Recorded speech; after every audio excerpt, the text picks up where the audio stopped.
Hello everyone, good morning. So ভাবলাম বাড়িতে যখন চলে এসেছি তোমাদের সাথে একটা ছোট্ট মিনি ব্লগ শেয়ার করি।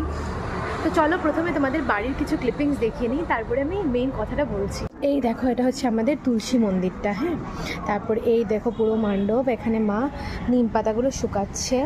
আর এই যে দেখো এই জায়গাটা, মানে দেখো আমি তোমাদেরকে একটাই জিনিস মানে দেখাচ্ছি, তারপরে আমার ঘরের ভেতরে একটু যাচ্ছি। হ্যাঁ দেখো, দেখবে আমি ঘরের ভেতরে ঢুকলাম, ঢুকে এই যে হচ্ছে গিয়ে বিছানা, ভাইদের রুমটা, এটা আমাদের রুম মানে লিভিং এরিয়াটা, আর এটা হচ্ছে আমাদের বেডরুমটা, আর এটা হচ্ছে পিছন দিকটা। এখানে আমার ভাই মানে নানান ধরনের গাছগাছালি এনেছে লাগানোর জন্য।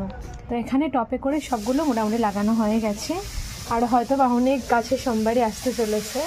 তো মেইন কথাটা হচ্ছে গিয়ে মানে আমার মা জানি না কীভাবে একা হাতে পুরো বাড়িটা এত সুন্দর করে রাখে। মানে ঘরে ঢুকলে বিশ্বাস করে মনে হয় এত গোছগাছ কীভাবে করতে পারে কেউ একা হাতে। আমার মার বয়সও হয়েছে, কিন্তু তারপরও একটা দিন হয় না মা ঘর মুছে না, একটা দিন হবে না। মানে আমিও পারি না এরকম, মানে একা একা ঘর মুছতে, ঘর যার মানে কোনো দিন যদি কাজের মানুষ যেমন একসাথে ওই কাজের মানে দিদি যে উনি আসছেন না, তো মা একা হাতে সব কিছু সামলাচ্ছে।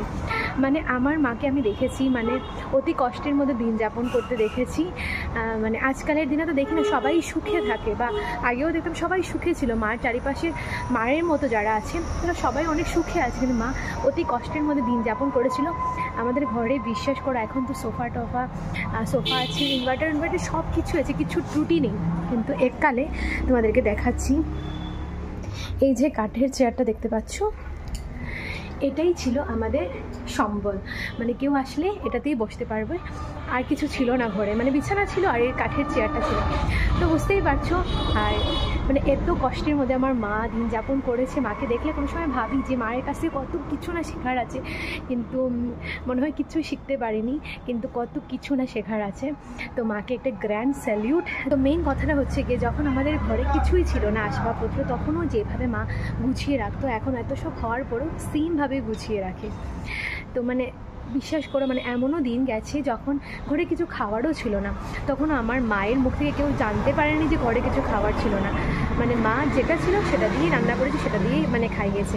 আমি তো এত কষ্ট দেখিনি, আমার ভাই ভীষণভাবে কষ্ট দেখেছে, সেই লবণ ভাত দিয়েও ভাত খেয়ে স্কুলে গেছে।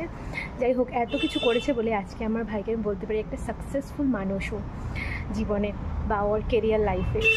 তো এইটুকুই বলার ছিল। অনেক কষ্টের মধ্যেই দিন যাপন করেছে, বাট এখন ঠাকুরের অশেষ কৃপায় মা মানে সুখে আছে, ভালো আছে।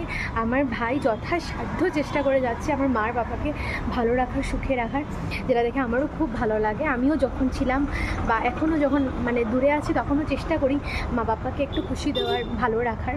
আমার ভাই তো আর বলেই লাভ নেই, সেটুকু আর বলছি না, খুবই ভালো চেষ্টা করছি। এরকম ভাই পাওয়াও ভাগ্যের ব্যাপার, সেটা অন্য কোনো দিন না হয় বলবো তোমাদেরকে। তো এটাই মানে দেখানো ছিল মা কীভাবে পারে এগুলো করতে। তোমাদের মাও যদি এরকম থাকে নিশ্চয়ই কমেন্ট সেকশনে জানিও।